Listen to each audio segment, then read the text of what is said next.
김주환 YTN 정치안보 전문기자 김정아 전 북한군 중위와 함께 관련 얘기 나눠보겠습니다. 안녕하십니까? 안녕하세요. 자, 김주환 전문기자, 유엔군 사령부가 오늘 귀순 당시에 그 장면이 담긴 CCTV를 공개하기로 하지 않았습니까? 시간까지 뭐 11시에 공개한다고 했는데 아직까지 공개되지 않았죠? 일단은 지금까지 상황으로 무기연기다 이렇게 설명을 드릴 수 있을 것 같아요. 예. 그 이유를 설명드리면 당초 유엔사는 오늘 오전에 26초 분량짜리를 공개하겠다라고 했는데 예.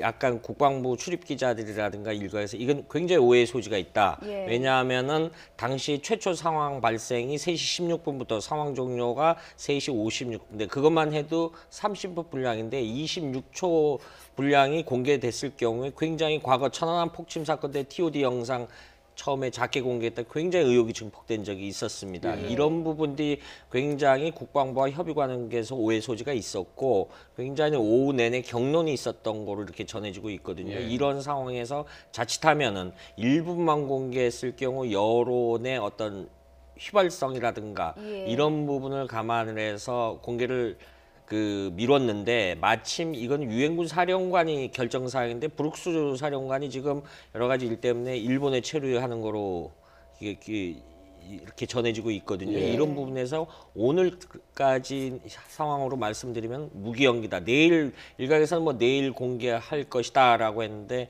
같이 국방부를 출입 기자인 저조차도 내일은 안 할 거로 이렇게 봅니다.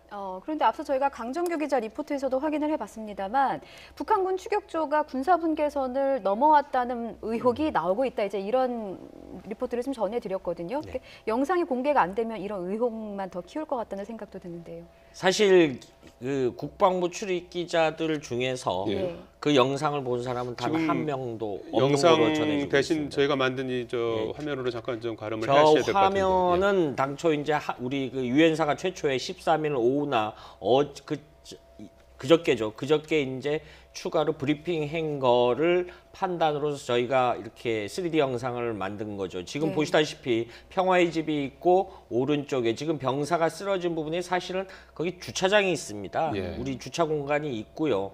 저것이 이제 MD의 군사분계선이 일종의 임의의 선이라고 보시면 되는데 지금 조립식 주택 형태로 보이는 것이 딱 정 가운데가 군사분계선입니다. 예. 그래서 예. 과거에 군사정전위원회 할 때 그 딱 가운데 마이크 선을 놓고 한 적도 있고요. 이래서 실질 가보면은 예. 예. 화면 설명을 조금 해주시죠. 예. 판문각은 북쪽 그렇죠. 지역에 있는 건물이고 마주보고 우리 건물이 이제 자유의 평화의 집이죠. 집이 있고 가운데가 자유의 집이 있죠. 가운데 있는 건물들, 낮은 건물들이 이게 이제 우리가 예. 화면에서 늘 보는 판문점이죠. 그렇습니다. 그다음에 지금 어떤 갈색 형태로 나오는 게 이제 북한군 초소, 초소. 네. 우리 흰 측인가 우리 측 초소 이런 예. 형태인데 저기 실질적으로 좌측에 보면 나무와 이런 형태로 돼 있거든요. 그리고 군사분계선이 저기서 임의를 보면은 우리가 가로에서 세로로 바로 질러서 연장되는 것처럼 보이지만 실질적으로 판문점 공동구역을 벗어나면 이게 네. 남쪽으로 내려옵니다. 네, 저렇게 예. 집차가 도착을 했습니다. 북쪽에 네. 통일을 했는데 넘어오는 과정에서 이제 총을 추격조의 추격을 받았고. 예. 지금 일각에 의하는 북한 측 지금 화면 우측성의 초소에서 3명이 나와서 그 MDL을 넘었냐라는 논란의 핵심은 그중에 예. 북한군 병사 한 명이 지금 빨간 선으로 임의의 선을 보이는데 빨간 그 선을 넘었냐? 중간 저점에서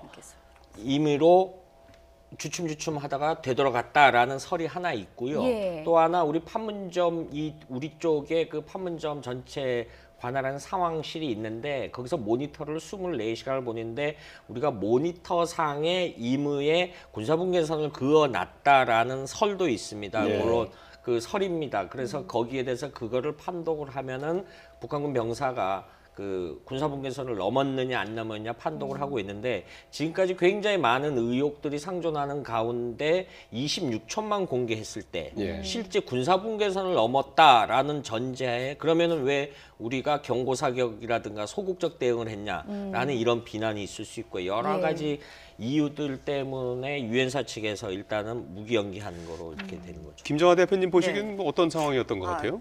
저도 솔직히 뭐 얼마 전에 판문점 갔다 오지 않았습니까? 예. 근데 실제 보다시피 3D 화면으로 봤을 때도 그 집이 있지만 이 옆쪽부터 양 옆쪽은 나무들이 많이 있습니다. 예. 그렇기 때문에 그것을 관측하기는 상당히 또 합리적으로 뭔가는 물리적으로 불편할 수도 있고요. 예. 한 가지 여기서 저는 제일 좀 항상 이런 일이 있을 때마다 저는 좀 북한 이전의 북한군이었던 입장에서 놓고 본다면 예. 예.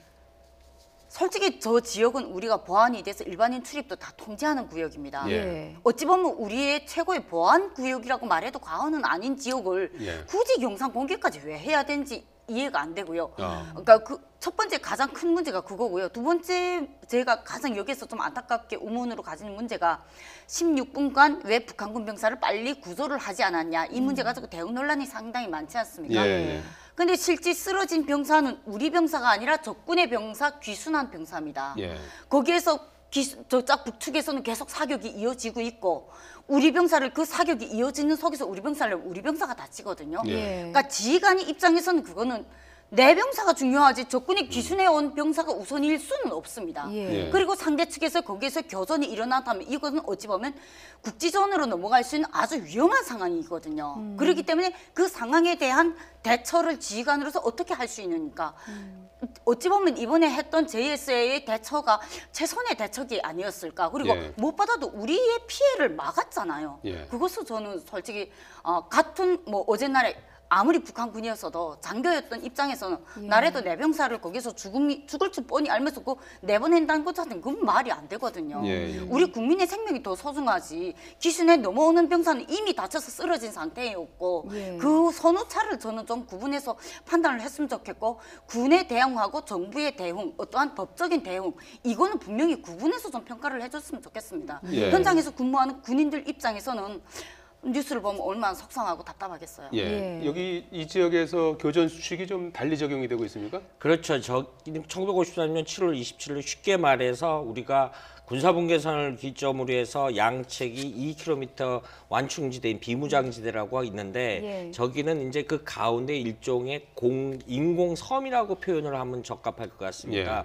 그런데 저기는 1953년부터 유엔군 사령부 관할구입니다. 역설적으로 2003년부터 우리 한국군 경비대대가 근무를 하지만 저기에 우리 근무하는 관할이 아니군요. 한국군은 유엔사 소속에 배속된 겁니다. 그래서 예. 보면은 이렇게 휘장을 달고 나오고 건장한 우리 한국군 장병들을 볼 수 있습니다. 그러니까 저기에 교전 승인 권한은 미군 유엔군이 그 미군 역시 유엔군 소속이거든요. 예. 유엔군 소속으로 해서 교전 수칙을 하는데 큰 틀에서 저기에 교전 수칙은 광의의 의미로 설명을 드리면은 예. 상황을 악화되는 걸 방지하기 위한 교전 수칙이다. 이렇게 평가를 하면 될 것 같습니다. 예. 예. 당시의 상황을 알려면은 영상이 공개되는 것이 좋겠지만 그렇지 않다면 실제로 사선을 넘어온 이 북한군 병사의 말을 듣는 것이 참 중요한데 어제 2차 수술이 있었습니다. 현재 상태는 어떤지 예. 수술을 담당했던 이국종 아주대병원 중증외상센터장의 발언 한번 들어보시죠. 무엇보다도 기생충들이 워낙 많이 있기 때문에 기생충들이 이렇게 파열된 장 부위를 아까도 보셨지만 이렇게 기어 나오는 습성이 있고 뿐만 아니라 장이 파열이 되면 거기서 피가 나지 않겠습니까? 그럼 기생충들이 그걸 이제 빨아먹고 그 지점을 공격을 해서 그쪽으로 장을 천공시키면서 뚫고 나온다는 보고들이 굉장히 많습니다. 자, 김지현 기자. 네. 지금 그 북한군 병사 상태는 어떤 상태인가요? 지금 전체적인 뭐 혈압이라든지 뭐 여러 가지는 이제 정상적으로 가고 있는데 안심할 단계는 아니다 이제 이렇게 얘기하는 것 같아요. 그렇죠. 이제 2차 수술을 한 이유도 감염 이유 때문에 그런데 진짜 수술을 받아도 우리가 일반화시켜서 해서 환자의 건강 상태가 굉장히 좌지우지한다라고 하지 않습니까? 네. 근데 저기 병사가 170cm, 북한군 병사로서는 큰데 예. 60kg. 우리의 지금의 고3 학생들에 보면은 건강도가 굉장히 낮은 거죠. 예. 그런데 그 이유 중에 하나는 그 이국종 교수 이야기를 들으면 교과서에다 보면은 그 몸속에 회칭이라든가 이런 것이 굉장히 많았다. 여기서 참고로 더 말씀드리면 1996년도 9월에 강릉 잠수함 침투했을 때 잠수함 승조원들이 11명이 그 집단 자살을 한 적이 있었습니다. 예. 그 당시에 그 현장에 저도 가본 적이 있는데 나중에 밝혀진 사실이지만은 그 당시 그 북한군 병사 그 잠수함 승조원들을 다 부검을 해보니까 예. 11명 공이 오늘 이 병사만큼의 기생충이 회충이 시신에서 부검이 됐다라는 이렇게 확인된 사실도 있습니다. 달리 말하면 이제 북한군 내부의 어떤 식량 상태, 그러니까 농사짓는 방법, 예. 뭐 이런 부분에 따른 원인이 있다라고 볼 수 있는 거죠. 예, 뭐 사실 수술을 집도한 이국종 교수도 상당히 놀랬고 네. 최대 27cm에 달하는 기생충이 발견된 것도 사실 뭐 국민들에게 굉장히 큰 충격일 텐데 북한군을 직접 지내셨던 대표님께서는 어떻게 보셨어요? 탈북자들이 대한민국에 제일 먼저 오면 국정원에서 제일 먼저 조치하는 게 바로 해충약입니다. 구충약을 먼저 먹습니다. 예, 구충약을 제일 먼저 조치를 하고 있고 예. 저는 지금 한국 신랑하고 살고 있는데 저희 신랑이 주기적으로 저 모르게 해충약 이 관리를 해주고 있고 이번에 이 해충약을 기사 지금- 보면서 해충약 다시 떠먹자 이러고 계속 그걸 하고 아이고. 있습니다. 그게 네. 북한이 아직도 이게 모든 돼지부터 일단 일반인들이 먹는 그 돼지 고기 자체가 사람 인분을 먹여서 키우는 게 50%입니다. 그리고 음식 쓰레기라든가 이런 농약 그런 걸로 이짝에 부식물로 또 키우는 것이 또 50%. 예. 그 또 순수 이렇게 식량, 옥수수라든가 이런 식량이라든가 아니면 사료라든가 이런 거를 먹여서 키우기에는 너무나도 식량값이 비싸고 또 옥수수가 주식량입니다. 이국종 교수 말 맞다나 그 옥수수가 나왔다는 정도면 근데 그 이분한테서 옥수수가 나왔다는 거는 더 충격적인 게 뭐냐면 무엇을 이걸 볼 수 있냐면 대북제재가 몇 년째 지금 강력하게 진행되고 있지 않습니까? 예. 대북제재가 어찌 보면 판문점과 같이 최특급의 대우를 받고 있는 부대들까지도 영향을 미쳤구나라는 걸 우리가 또 알 수 있다는 겁니다. 예. 이 부분에 대해서는 저도 상당히 많이 놀랐고요. 왜냐하면 북한의 5손가락 안에 대우를 받고 있는 조종사, 잠수함, 난파간첩 그리고 이쪽에 판문점도 여기에 최등급으로 들어가고 있거든요. 예. 이러한 최등급에 들어간 사람들이 옥수수를 먹고 있다. 그리고 여기서 이국종 교수 그 이쪽에 수술하신 분이 말씀으로는 왜 소장에 있는 변이 대장으로 왜 들어가는지 이해가 안 된다. 이거는 무엇을 의미냐면 변비를 의미합니다. 북한의 오랜 식량이 좀 옥수수라든가 이런 작곡만 제대로 가공을 안 해 작곡만 먹이게 되면 제일 먼저 타격 오는 것이 변비입니다. 변비로 인해서 소화가 안 되기 시작하고 소화로 시작해서 영양실조가 나오기 시작하고 거기에서 정말 기생충 이런 문제도 분명히 있겠죠. 예. 그러니까 그것이 복합적으로 되면서 영양 부족이 오는 것이 이 사례거든요. 예. 그래서 북한 자체는 지금 해마다 3, 4월을 봄철 위생 월간으로 지정하고 있고 그 3, 4월마다 인민반 주택에서는 기생충약물, 해충약을 계속 이렇게 공급을 합니다. 공급을 해도 예. 근절되지가 않는 거죠. 그죠? 근절이 안 되고 그리고 집에서는 개인 민간요법으로는 호박씨를 닦아 먹거나 아니면 식초를 주기적으로 먹습니다. 예. 여름철에는 식중독 안 걸리기 위해서. 예. 그래서 식초를 항상 먹고 있고 아니면 소다하고 식초를 이렇게 같이 분합해서 이렇게 막 끓을 때 그걸 들이마시거나 예. 이러한 민간요법을 많이 대처하고 있는데 이 판문점 군인 그 해충에 관련된 그래요? 기생충에 관련된 문제는 제가 말씀드릴 게 거기까지. 예. 저녁 식사 시간이어서 조금 그 정도로 말씀해 주시면 좋을 것 같은데 이번에 근데 몸에서 이렇게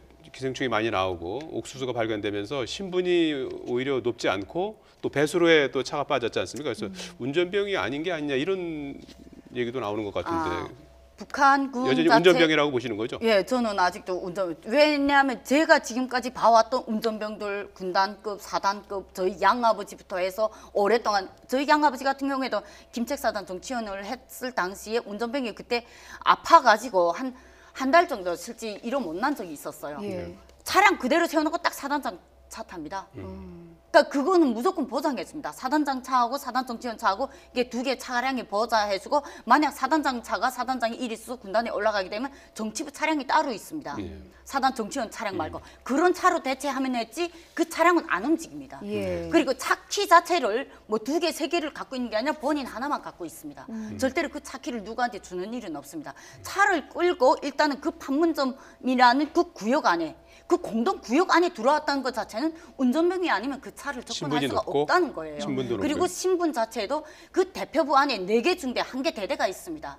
그 대대 안에 있는 사람들 같은 경우에는 최상의 출신, 최고위급의 자녀라는 말하고 최상의 출신하고는 말이 다릅니다. 예. 그러면 최상의 출신인 사람이 아니면 그 안에 북한의 정통성으로 봤을 때 그 안에 발 자체 들어넣기는 예. 어렵다는 거죠. 판문점 추가로 대표부 좀, 소속으로 예. 보고 있는 건가요? 예, 그 이제 판문점 대표부라는 것이 뭐냐면 사실은 송악산, 개성의 송악산 기슭의 사령부가 있는데 예. 과거 상장, 우리 중장급이었었는데 지금 소장으로 별 하나 정도가 사령부인데 한 800명이 됩니다. 그런데 1994년 5월에 북한이 군사정전을 무력하면서 북한에 있던 중립국감독위원회 체코 사람들을 다 철수시켰어요. 그 이후에 만든 것이 판문점은 우리가 직접 관할하겠다라고 해서 판문점 대표부라는 걸 만들었는데 예. 한 400여 명은 어떤 유엔사 직접 관할하고 지금 말씀하신 나머지 400여 명은 민경중대 4개 대대와 지금 판문점 공동경비 들어가는 그 경무부대라고 하는데 화면에 나오는 북한군 병사들이 사실 전부 장교들입니다. 예. 경무관이라고 불러서 지금 김 선생님 말씀하신 연장성산의 말씀, 우리가 자유로를 따라 쭉 올라가서 임진각을 해서 돌아오지 않는다를 해서 우리 역시 판문점을 쉽게 접근을 못합니다. 가보셔서 알겠죠. 네. 굉장히 보안 조치가 강화되고 북한 역시 후방 2km에서 북한도 민통선이 있습니다. 거기서 저 구역 내에 들어올 때까지는 이른바 북한시용으로 차단소라 그러는데 네. 실제 그곳에 근무했던 사람들을 취재를 해보면은 그 병사가 그 차량을 몰고 거기까지 들어오는데 여러 우리 정보당국의 장보자선을 보면 그 이전까지 한 10여 킬로를 오는 동안 총격전이라든가 이런 이상 징후가 전혀 없었다는 겁니다. 이건 달리 말하면은 안전하게 거기를 통과했다. 언제든지 드나들 수 있는 위치에 있는 하급 전사였다, 하전사였다. 이것을 역설적으로 보여주는 거죠. 예. 그리고 그 안에 100% 장교만 있는 게 아니라 하사관 분명히 있습니다. 그렇- 예, 우리 지난번에 얼마 전에 갔을 때 판문점에 갔을 때도 그때 당시 근무서던 군인 군사친구가 그때 하사였던지 상사였던지 그렇게 돼 있었습니다. 예. 예, 지금까지 김정하 전 북한군 중위 김주한 YTN 정치안보 전문기자였습니다. 두 분 고맙습니다. 고맙습니다.